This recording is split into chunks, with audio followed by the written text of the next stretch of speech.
Weight loss diet പ്ലാനിൽ കാലറീസിൻ്റെ അളവ് എങ്ങനെ കണക്കാക്കാം, ഒരു ദിവസം ഒരു വ്യക്തി എത്ര കാലറീസ് അടങ്ങിയ ഭക്ഷണം കഴിക്കണം എന്ന് നോക്കാം. എല്ലാ വ്യക്തികൾക്കും കാലറീസിൻ്റെ അളവ് ഒരുപോലെ ആയിരിക്കില്ല. ഇത് ഒരാളുടെ ഹൈറ്റ്, വെയ്റ്റ്, ഏജ് എന്നിവയ്ക്കനുസരിച്ച് ഡിഫറൻ്റ് ആയിരിക്കും. കാലറീസിൻ്റെ അളവ് എങ്ങനെ കണ്ടുപിടിക്കാം എന്ന് നോക്കാം. ഇത് സ്ത്രീകളിലും പുരുഷന്മാരിലും കാൽക്കുലേറ്റ് ചെയ്യുന്നത് ഡിഫറൻ്റ് ആയിട്ടാണ്. സോ നമുക്ക് ഫസ്റ്റ് സ്ത്രീകളുടെ എങ്ങനെയാണ് കാൽക്കുലേറ്റ് ചെയ്യാൻ നോക്കാം. നമ്മുടെ ഭാരം അഥവാ വെയിറ്റ് എത്രയാണോ അത് കിലോഗ്രാമിൽ തന്നെ എടുത്തിട്ട് 10 കൊണ്ട് ഗുണിക്കുക. അടുത്തതായിട്ട് നമ്മുടെ ഉയരം എത്രയാണോ അത് സെൻറ്റിമീറ്ററിൽ എടുക്കുക. അതിനെ 6.25 കൊണ്ട് ഗുണിക്കുക. പിന്നെ നമ്മുടെ ഏജ്, നമ്മുടെ വയസ്സ് എത്രയാണ് അതിന് 5 കൊണ്ട് ഗുണിക്കുക. ആദ്യം കിട്ടിയ ഭാരത്തിൻ്റെയും ഉയരത്തിൻ്റെയും ഉത്തരങ്ങൾ തമ്മിൽ കൂട്ടുകയും വയസ്സിൻ്റെ ഉത്തരം അതിൽ നിന്ന് കുറയ്ക്കുകയും ചെയ്യുക.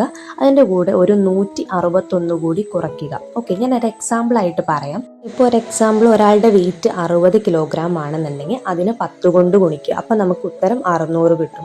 അതുപോലെ തന്നെ ഒരാളുടെ ഹൈറ്റ് 163 സെൻറ്റിമീറ്റർ ആണെന്നുണ്ടെങ്കിൽ അതിന് 6.25 കൊണ്ട് ഗുണിക്കുക. അപ്പോൾ നമുക്ക് ഉത്തരം 1018.75 കിട്ടും. അതുപോലെ തന്നെ അയാളുടെ ഏജ് 25 ആണെന്ന് വിചാരിക്കുക. അതിനെ നമ്മൾ 5 കൊണ്ട് ഗുണിക്കുക. അപ്പോൾ 125 കിട്ടും. അങ്ങനെ നമ്മൾ ഭാരവും ഉയരവും തമ്മിൽ കിട്ടിയ ഉത്തരങ്ങൾ തമ്മിൽ കൂട്ടുകയും അതിൽ നിന്ന് ഏജിന് കിട്ടിയ ഉത്തരം കുറയ്ക്കുകയും പ്ലസ് ഒരു 161 കൂടി കുറയ്ക്കുകയും ചെയ്യുക. അപ്പോൾ നമുക്ക് കിട്ടുന്ന ഉത്തരമാണ് 1332.75. അതായത് ആ ഒരു വ്യക്തിക്ക് ദിവസവും കഴിക്കാവുന്ന കാലറീസിൻ്റെ അളവ് എന്ന് പറയുന്നത് 1300 to 1400 ഇടയിലായിരിക്കും.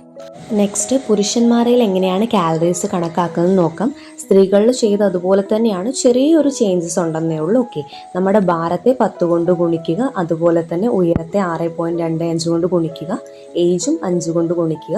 അവിടെ നമ്മൾ -161 ആണെങ്കിൽ ഇവിടെ നമ്മൾ +5 ചേർക്കേണ്ടത്. അത്രയും മാത്രമേ വ്യത്യാസമുള്ളൂ.